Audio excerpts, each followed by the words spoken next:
Polemik terkait nasab Ba'alawi yang diungkapkan oleh KH Imaduddin Utsman Al-Bantani memicu perdebatan luas di kalangan ulama dan masyarakat. Isu ini bahkan menarik perhatian para pengamat politik karena dampaknya yang signifikan terhadap stabilitas sosial. Imaduddin mengklaim bahwa beberapa nama dalam nasab Ba'alawi tidak memiliki validasi historis yang kuat. Pandangannya ini menuai kritik tajam dari berbagai kalangan, termasuk para pemuka agama yang menganggap pernyataan tersebut dapat merusak persatuan umat.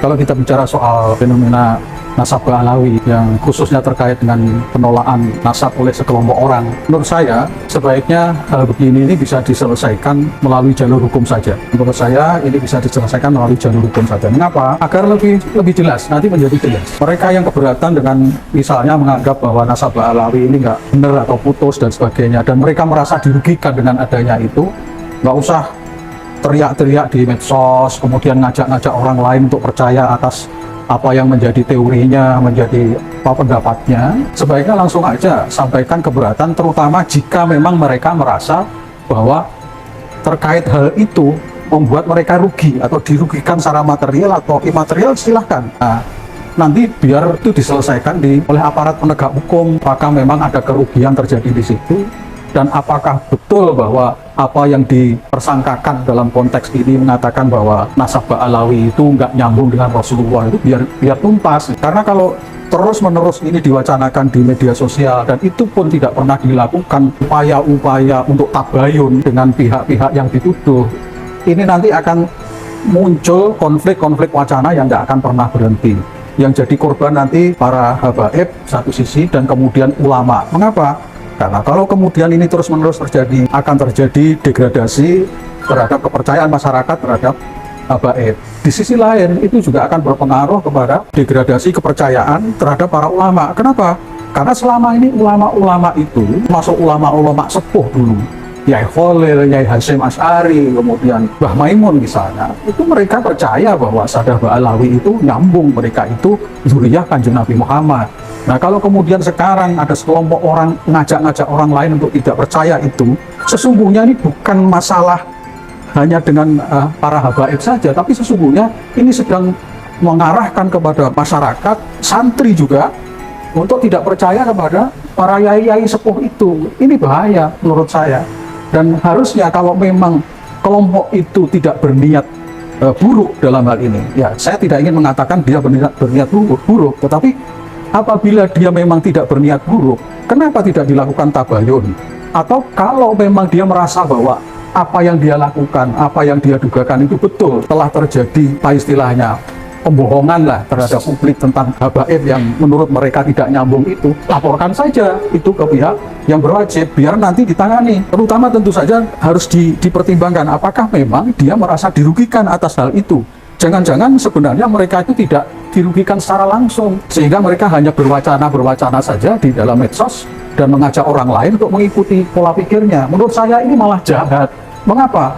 Mereka melempar sebuah wacana yang menurut saya itu belum bisa dikatakan benar dan salahnya, tetapi mereka mempublikasikan kepada publik dan mengajak orang lain untuk percaya atas yang katanya tesis itu, bahwa Ba'alawi itu terputus dari Kanjeng Nabi, padahal itu belum bisa dibuktikan. Artinya kalau ini justru mereka lakukan terus-menerus, yang terjadi adalah justru mereka itu sedang melempar sebuah fitnah kepada kelompok habaib atau para Sadah Ba'alawi ini, ya. Nah, ini yang mereka harusnya memahami itu. Kalau mereka mengatasnamakan ini adalah untuk meluruskan, ya bukan begini caranya. Yang terjadi sekarang ini seolah propaganda kebencian, mengajak orang lain, ya, propaganda kebencian kelompok itu terhadap Sadah Ba'alawi dan mengajak orang lain untuk membenci juga kepada Sadah Ba'alawi. Ini bahaya menurut saya, dan bukan hanya bahaya kepada Sadah Ba'alawi, tapi juga bahaya terhadap Islam. Kenapa? Karena ini merembet, seperti tadi saya katakan, ini akan merembet, mendegradasi percayaan kepada ulama-ulama sepuh yang dulu itu percaya bahwa Sadah Ba'alawi itu adalah zuriyah Kanjeng Nabi. Kalau kemudian sekarang mereka, kelompok yang baru muncul ini mengatakan itu tidak nyambung, itu sama saja dia membantah apa yang didhawuhkan oleh yai-yai sepuh itu. Dan ketika orang-orang itu ikut ke situ, mengikuti, membenarkan apa yang dikatakan kelompok ini, sesungguhnya kelompok ini setelah terjebak kepada sebuah ajakan atau propaganda untuk tidak percaya lagi kepada kiai. Ini bahaya kalau sampai santri itu tidak percaya kepada kiai. Nah, saya kira saya mendorong biar ini semua segera selesai, tidak terjadi terus-menerus konflik di media sosial.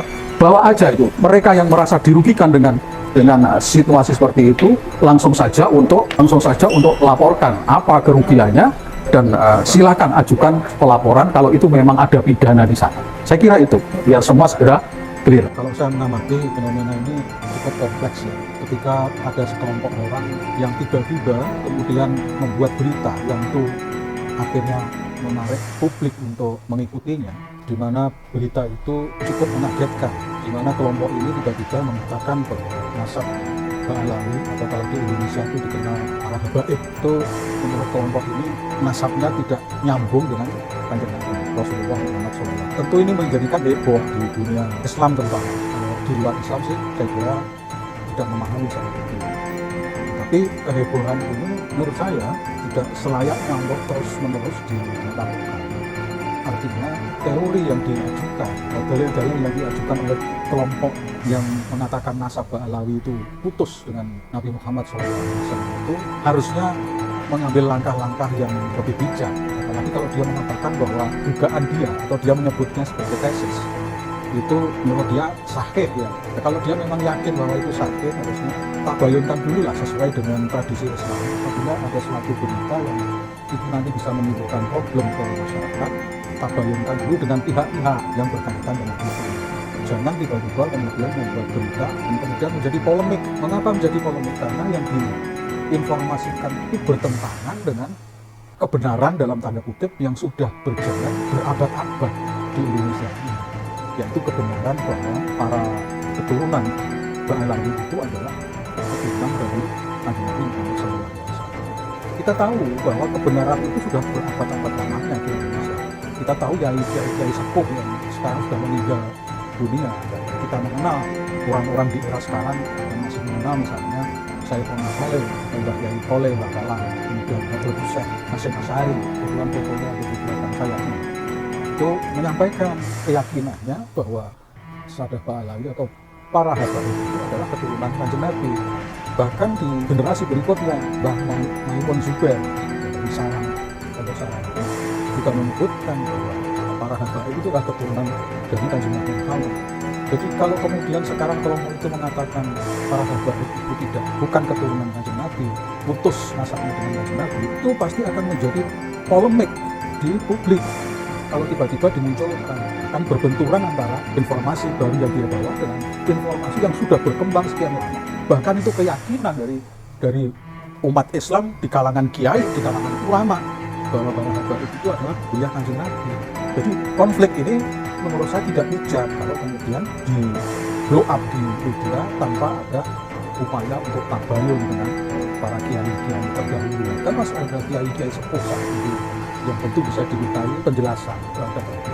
Misalnya Kiai Widodo dan yang Kafar, kemudian di Poso itu ada Kiai Nurul Huda, kemudian di Tebuireng, di Darul Ulum, Jombang, ke Sarang sekaligus ke sana ketemu dengan Senajih putranya Yai Maimun Zubair. Nanti akan bisa diberikan jawaban, pandangan yang tentunya lebih bijak dan lebih luas berkaitan dengan ini.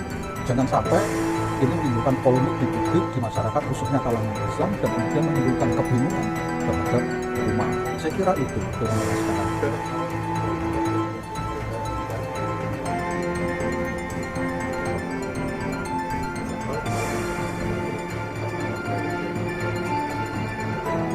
Ya, saya sebetulnya juga sempat berpikir begini.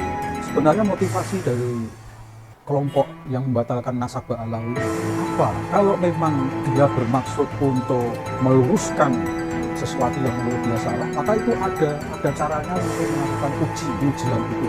Ya. Kalau dia mengatakan ini adalah lembaga ilmiah, tesis ilmiah, maka bawa itu di dalam forum-forum ilmiah, seminarkan bila perlu. Kalau itu bicara ilmiah. Kalau di situ persoalannya bukan sekedar ilmiah, tapi seperti yang beberapa kali dikatakan, ini menurut mereka bahwa selama ini informasi yang muncul bahwa Ba'alawi itu adalah keturunan Kanjeng Nabi itu menurut mereka adalah bohong, itu adalah kebohongan yang dibangun, sengaja dibangun. Berarti kalau bicara begitu berarti ada unsur pidana di sana. Kalau apa yang dia tuduhkan itu benar, dia ada pidana, ada kebohongan yang sengaja dilakukan. Kalau memang mereka yakin bahwa ada unsur pidana di situ, kenapa tidak melaporkan sampai ke aparat kepolisian? Atau kalau memang kelompok itu merasa dirugikan secara material dengan informasi yang menurut mereka itu tidak benar sehingga mereka dirugikan, maka kan dia bisa mengajukan gugatan langsung ke pengadilan negeri untuk bisa nanti diselesaikan oleh pengadilan negeri apabila memang motivasinya seperti itu. Tapi persoalannya saya sampai dengan sekarang tidak paham apa motivasi utamanya.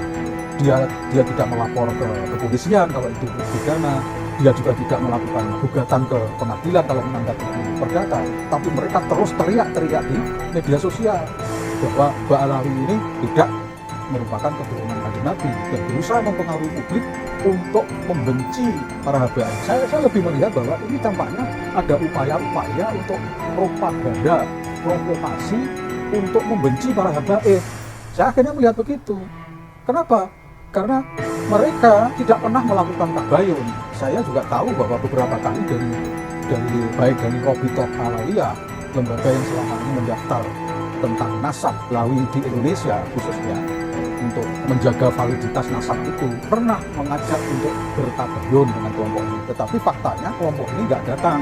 Alasannya tidak dilakukan di tempat netral. Nah, ketika kemudian ternyata ada undangan dari lembaga yang netral, saya mendengar kemarin kayak Universitas Diponegoro Semarang itu sempat mengundang kedua pihak untuk menjadi media bagi mereka ketemu. Nah, dari pihak Robito sudah siap hadir, tiba-tiba dari kelompok pembatalan nasab itu, atau saya sebut saja lah, kita semua tahu kelompok IMAT CS itu, mereka dengan berbagai alasan tetap tidak hadir di Semarang, di publik itu. Jadi saya menjadi tanda tanya. Berarti dalam konteks ini saya melihat bahwa mereka itu hanya ingin memberikan opini-opini di publik tanpa mereka mau diajak untuk klarifikasi, tabayun, nggak pernah mau. Padahal mereka mengklaim bahwa tulisan itu adalah tesis ilmiah. Kalau itu memang ilmiah harusnya dihadapkan kepada penguji manapun, itu siap. Saya juga mendengar katanya mau diuji siapapun, IMAT itu mengatakan siap, walaupun dia sendiri berhadapan dengan berapa orang ahli pun siap dan dia tidak akan berubah pandangannya. Nah, tapi kenapa diberi fasilitasi beberapa kali dia tidak datang? Sehingga kemudian ada julukan yang tak mengenakan toh untuk IMAT, karena IMAT ala kaburi, yaitu itu ledean karena dia ketika diundang untuk tabayun tidak pernah datang alias kabur dan gitu. Kan jadi nggak enak. Akan lebih bagus, gentle saja. Kalau memang merasa bahwa tesisnya itu betul dan yakin bahwa itu dia bisa mempertahankan, hadapi dong. Itu gentle. Saya kira gitu.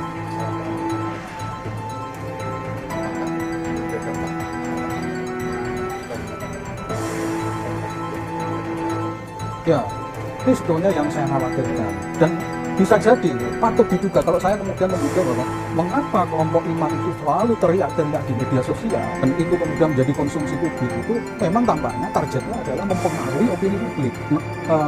Khususnya kepada kelompok-kelompok atau orang-orang tertentu yang kurang memiliki pemahaman yang luas, mudah sekali terprovokasi oleh itu. Provokasi apa? Yang jelas provokasi itu sebagaimana sering dilakukan oleh kelompok ini, baik IMAT maupun yang disebut siapa itu, Bas dari Butet itu. Saya melihat yang disampaikan itu adalah ujaran-ujaran kebencian.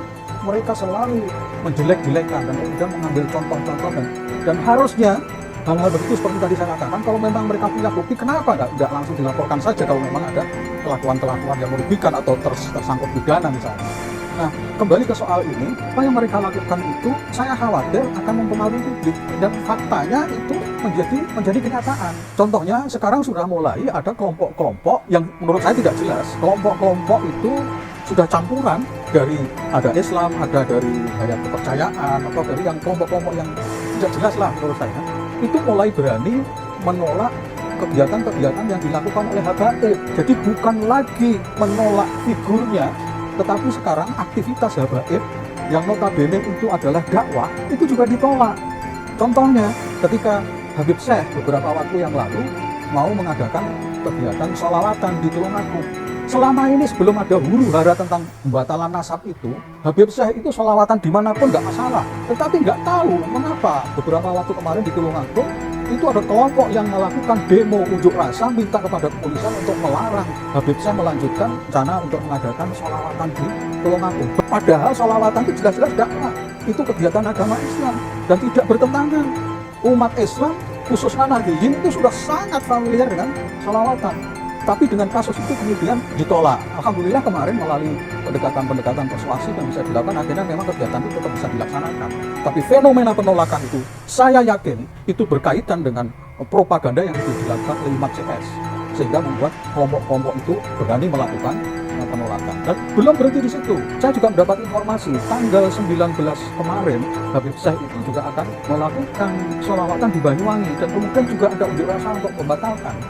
Saya melihat itu ada teman share ke saya bahwa kelompok yang mau membatalkan kegiatannya Habib Syekh itu bahkan sudah direspon oleh Yai Suyuti Toha, Yai Sepuh dari Banyuwangi, yang menilai bahwa mereka yang menolak itu nggak paham tentang siapa Habib Syekh dan apa itu sholawatan. Wong kegiatan-kegiatan dakwah kok malah dihalang-halangi.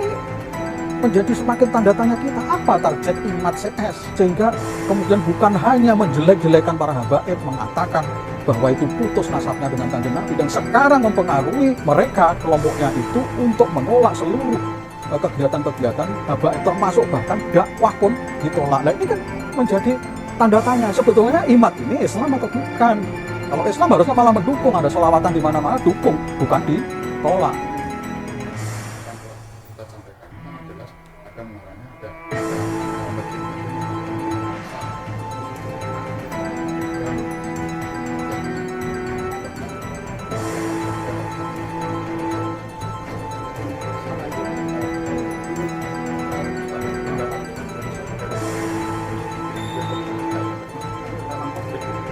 Ya, jadi seperti di awal saya sampaikan, dari persoalan satu kemudian melebar kemana-mana itu terjadi. Bahkan propaganda itu yang dilakukan oleh IMAT CS itu telah berhasil memprovokasi kelompok-kelompok tertentu untuk menjadi benci terhadap habaib. Bukan hanya berhenti benci pada habaib, bahkan kemudian seolah-olah terseret kepada upaya untuk membenci ras Arab. Ankara ya, menyebut usir mereka bukan orang asli Indonesia, mereka pendatang, pulangkan lagi ke Yaman. Kalimat-kalimatnya sudah menjadi rasis di sini. Padahal di Indonesia SARA itu dilarang. Nah, anehnya ketika ini sudah menyeret ke arah rasisme di Indonesia, khususnya rasis terhadap Arab, pemerintah itu diam, tidak merespon. Harusnya sudah ada upaya-upaya untuk mencegah, menghentikan kegaduhan ini. Siapa yang menyebarkan rasisme? Ya kelompok mereka kan. Nah, kelompok mereka itu harusnya dihentikan gerakan-gerakannya kan, karena sudah melampaui batas, bahkan melanggar HAM di sini. Tetapi pemerintah saya melihat diam, dan pemerintah apalagi aparat kepolisian, saya lihat ya dia berusaha menampakkan posisi seolah-olah netral. Tapi kami merasakan bahwa mereka tidak netral. Tampaknya fasilitas yang luar biasa itu disediakan, ruang yang besar disediakan bagi kelompok IMAT itu untuk melakukan aksi-aksinya. Aksi menolak habaib, aksi menolak kegiatan habaib, sholawatan juga ditolak. Itu dibiarkan sedemikian rupa. Di medsos menggembor-gemborkan pulangkan Arab ke negaranya, bukan Yaman dan sebagainya. Itu dibiarkan sedemikian rupa. Negara ini akan terpecah belah ketika kita tidak lagi menghormati sesama warga bangsa. Ingat bahwa Arab yang ada di Indonesia ini sudah menjadi warga bangsa Indonesia, bahkan sudah berabad-abad. Ingat pula bahwa Arab, Young Arab, itu menjadi bagian dari kelompok pemuda yang tanggal 28 Oktober itu ikut berikrar dengan Sumpah Pemuda itu. Ingat itu, Young Arab. Dan mereka merasa sudah menjadi bagian dari negeri ini. Ketika memproklamasikan kemerdekaan pun terlibat di sana. Bahkan orang-orang Arab, bahkan habaib juga banyak yang terlibat di sana. Walaupun mereka berusaha menolak, tapi sejarah membuktikan itu. Jadi di sini sesungguhnya telah terjadi suatu peristiwa yang menurut saya ini ada agenda terselubung ingin menghapus jejak keterlibatan orang-orang Arab, wabil khusus adalah para habaib, ya, lebih luasnya adalah para ulama dalam gerakan memerdekakan Indonesia. Saya melihat seperti itu. Mengapa kemudian bicara soal ulama? Iya, mereka ketika mempropagandakan agar membenci para habaib, membenci Arab, itu sesungguhnya targetnya kemana? Kalau kita cerdas dalam berpikir, maka target itu sebetulnya bukan hanya habaib, karena dia sudah menyebut habaib, Arab, Yaman dan sebagainya. Sesungguhnya arahnya itu adalah ke Islam. Hati-hati bicara soal ini. Ketika sekarang mereka mencoba untuk mengatakan bahwa Habib dan Ba'alawi itu terputus dari Kanjeng Nabi, itu sesungguhnya mereka sama saja sedang mengatakan bahwa apa yang dikatakan oleh Syekhona Khalil, apa yang dikatakan oleh Mbah Yai Hasyim Asy'ari itu semua bullshit, semua bohong. Itu sama saja mereka itu mengatakan seperti itu. Mereka sedang mempropagandakan upaya untuk membenci ulama-ulama Pohulu yang sebetulnya sudah menjadi panutan kita semua santri di Indonesia. Kalau ini dibiarkan terus-menerus, maka santri-santri itu yang tidak paham akan terseret kepada paham-paham. Meskipun perdebatan ini masih berlangsung, penting untuk mengingat bahwa perbedaan pendapat harus dijaga dalam kerangka persatuan. Para tokoh agama dan pemimpin masyarakat diharapkan dapat menjadi penyejuk, bukan malah memanaskan suasana. Di tengah dinamika ini, mari kita tetap menjaga kedamaian dan menghargai keberagaman yang menjadi kekuatan bangsa Indonesia. Karena pada akhirnya, persatuan umat adalah yang utama. Jadi jangan kita mau dibodohi oleh kelompok-kelompok yang justru memecah belah umat Islam.